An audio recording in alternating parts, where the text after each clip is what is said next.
आज आपण ज्या औषधाबद्दल बघणार आहोत त्या औषधाचं नाव आहे आयोडम. ते नावाप्रमाणेच आयोडियम हे जे औषध आहे ते आयोडीन ह्या घटकापासून बनवलेलं आणि मिनरल किंगडमचं औषध आहे आयोडम.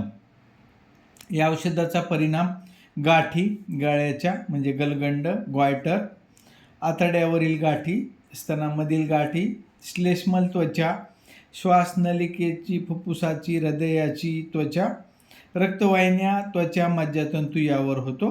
विकाराचे स्वरूप तीव्र असून त्याची वाढ फार जलद गतीने होते. म्हणजे जे विकार आहेत ते खूप फास्ट वाढ होते. अंग कडक झाले आहे असं वाटून उष्णता सहन होत नाही. कडक करवडणारे पाण्यासारखे स्त्राव असतात आणि स्त्राव सारखे वाहत असतात. उजिंग असते आणि खारट असतात. गाठी सुजून मोठ्या, टणक आणि जड होतात किंवा गाठी वाळतात. दोन्ही ह्या औषधामध्ये सापडते. एकतर मोठ्या, टणक, जाड होतात किंवा गाठी वाळायला लागतात. चांगली भूक असून सुद्धा अन्न अंगी लागत नाही. या व्यक्तींचं जेवण चांगलं असतंय, आहार चांगला असतो, पण अंग भरत नाहीये. शरीर वाळते, अशक्तपणा येतो, बोलायला सुद्धा नको वाटते, थोड्या श्रमाने घाम येतो. जुन्या विकारांचे स्वरूप कधीकधी अचानक तीव्र होते. ठिकठिकाणी रक्त साकळलेले असते आणि त्या ठिकाणी ठुसठुसते. सर्व शरीरात वेदना असते, खाज असते. अंतर्गत रक्तस्राव या औषधामध्ये सापडतात. कंपवात असतो, सांधे वेडे वाकडे होतात. काही अवयवांची अवास्तव वाढ होते किंवा झीज होते. म्हणजे एक तर हायपरट्रॉफी पण आहे आणि अट्रॉफी पण आहे अवयवांची. मानसिक धक्का आणि प्रेमभंग यामुळे जर काही विकार झाले असतील तर त्यासाठी हे एक चांगलं औषध आहे. गाठी मोठ्या होत असतात, शरीराच्या गाठी मोठ्या होतात पण शरीर वाळत असते आणि काहीही आजार असेल तर थोडं जरी खाल्लं तर बरं वाटतं. तर अशा प्रकारचे सर्वसाधारण लक्षणं ह्या आयोडम औषधात आहेत. आयोडमचा आपला परिचय असा आहे की भारतामध्ये जेव्हा गलगंड रोगाचं प्रमाण वाढू लागलं त्यावेळेस महाराष्ट्र शासन किंवा सरकारला असं वाटलं की लोकांच्या आहारात आयोडीनची कमतरता आहे, त्यामुळे लोकांमध्ये गलगंड किंवा ग्वायटर हा आजार पसरत आहे.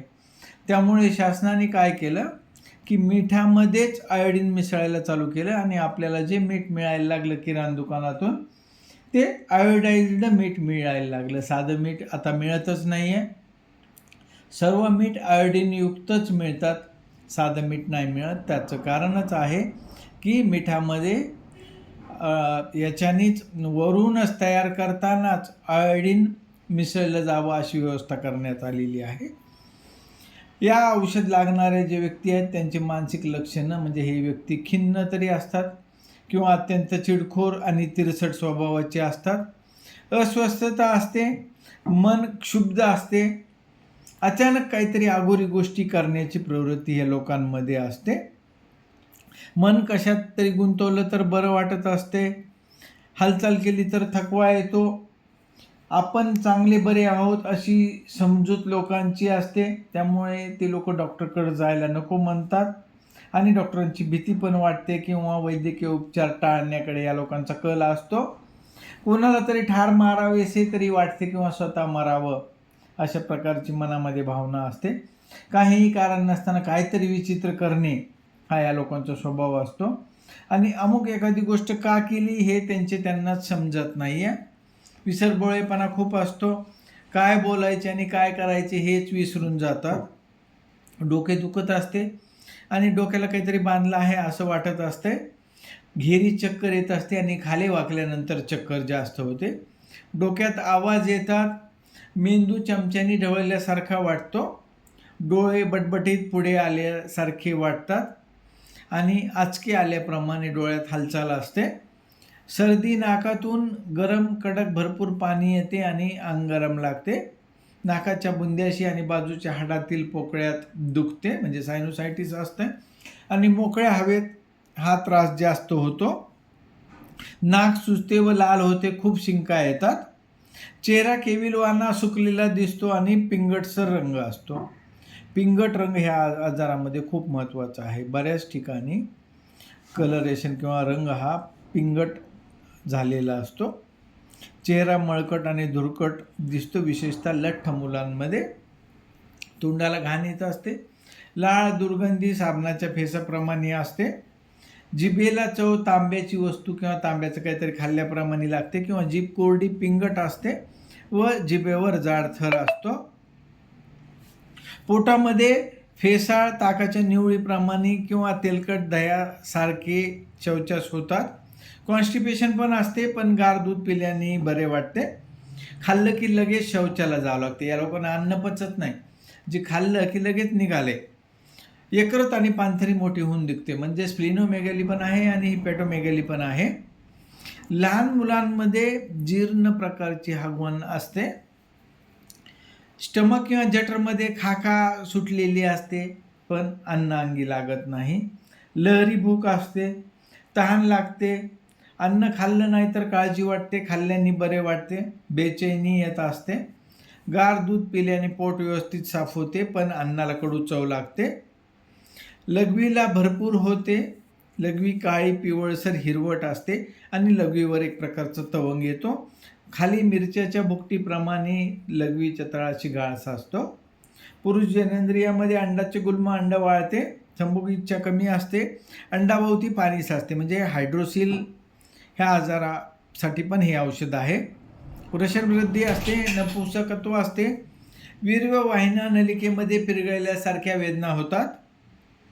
स्त्री जनेंद्रियामध्ये डिस्चार्ज जो आहे तो पिंगट कलरचा आहे. तो पिंगट कलर खूप महत्त्वाचा आहे यामध्ये. एमसीच्या वेळेस अत्यंत थकवा येतो. रजपिंड ते गर्भाशयापर्यंत दुखते. रजपिंडाची सूज म्हणजे ओफोरायटिस किंवा ओव्हेरियन इन्फ्लमेशन असते. गुल्मे असतात. एमसी डिस्चार्ज टॉयलेटला गेल्यानंतर होत असतो. ल्युकोरिया हा ॲक्रिड असतो, त्यामुळे मांड्या करवडतात आणि वस्त्र फाटणे इतकी ॲक्रिडिटी त्या व्हाईट डिस्चार्जमध्ये असते. स्तन वाळतात, जड होतात. टॉयलेटला गेल्यानंतर एमसीचा डिस्चार्ज होत असतो. स्तनात गाठी येऊन त्यावर काळे ठिपके पडतात. खूप महत्त्वाचं लक्षण आहे हे. स्तन जड होतात व खाली गळून पडतील की काय असं वाटत असते.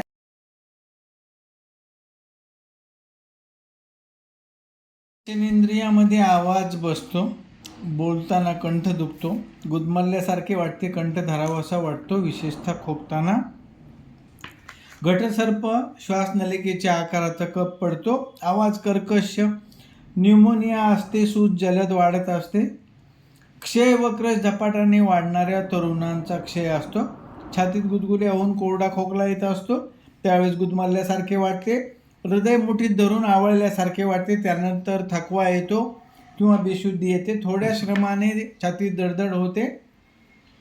नाडी अतिशय जलद चालत असते. हृदयाभोवती गुदमरल्यासारखे वाटत असते. गळ्यामध्ये गलगंड टणक व आवळल्यासारखं वाटते.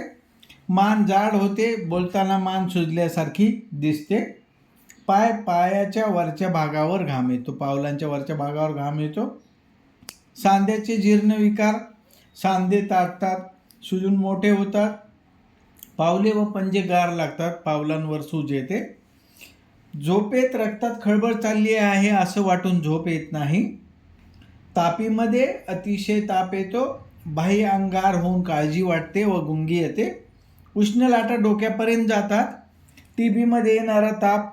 घाम लवकर येतो. पहाटेच्या वेळेला जर घाम आला तर बरं वाटते व ताप कमी होतो. त्वचा कोरडी आणि खरबरीत असते. पिंगट रंगाचे डाग या ठिकाणी त्वचेवर पण पडतात. जुने जे जखमाचे वण आहेत ते खाजवतात व त्यावर पुटकुळ्या येतात. या लोकांची लक्षणं उष्णता खोलीची असेल, हवेची उष्णता, पांघरुणाची उष्णता ह्याच्याने वाढतात. श्रम केल्याने, चढल्याने, बोलण्याने किंवा उपाशी राहिल्याने त्रास वाढतो. रात्रीच्या वेळी त्रास वाढतो. स्पर्श केल्याने किंवा दाबल्याने पण त्रास वाढतो. या लोकांना थंड पाण्याने आंघोळ केल्यावर बरे वाटते. गार हवेत हालचाल केल्याने बरे वाटते. काहीतरी थोडं खाल्ल्यानंतर यांना बरं वाटतं किंवा आराम केलं किंवा शांत बसलं तर या लोकांना बरं वाटतं. तर आज आपण जे औषध बघितलं अत्यंत महत्त्वाचं, आयोडीनपासून तयार केलेलं आयोडीयम हे होमिओपॅथिक औषध. पुढल्या वेळेस कोणतं औषध बघायचं कृपया प्लीज कॉमेंट करून सांगा. धन्यवाद.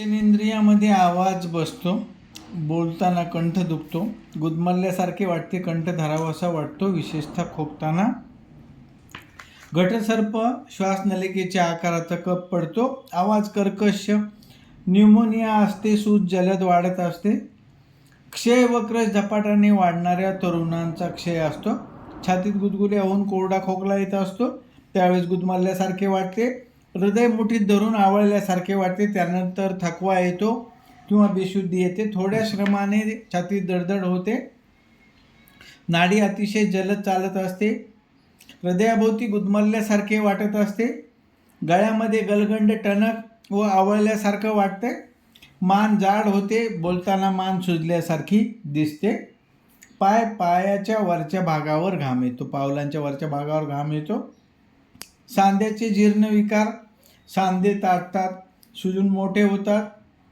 पावले व पंजे गार लागतात, पावलांवर सूज येते, झोपेत रक्तात खळबळ चालली आहे असं वाटून झोप येत नाही, तापीमध्ये अतिशय ताप येतो, बाह्य अंगार होऊन काळजी वाटते व गुंगी येते, उष्ण लाटा डोक्यापर्यंत जातात, टीबीमध्ये येणारा ताप, घाम लवकर येतो, पहाटेच्या वेळेला जर घाम आला तर बरं वाटते व ताप कमी होतो, त्वचा कोरडी आणि खरबरीत असते, पिंगट रंगाचे डाग या ठिकाणी त्वचेवर पण पडतात, जुने जे जखमाचे वण आहेत ते खाजवतात व त्यावर पुटकुळ्या येतात, या लोकांची लक्षणं उष्णता खोलीची असेल, हवेची उष्णता, पांघरुणाची उष्णता ह्याच्याने वाढतात, श्रम केल्याने, चढल्याने, बोलण्याने किंवा उपाशी राहिल्याने त्रास वाढतो, रात्रीच्या वेळी त्रास वाढतो, स्पर्श केल्याने किंवा दाबल्याने पण त्रास वाढतो, या लोकांना थंड पाण्याने आंघोळ केल्यावर बरे वाटते,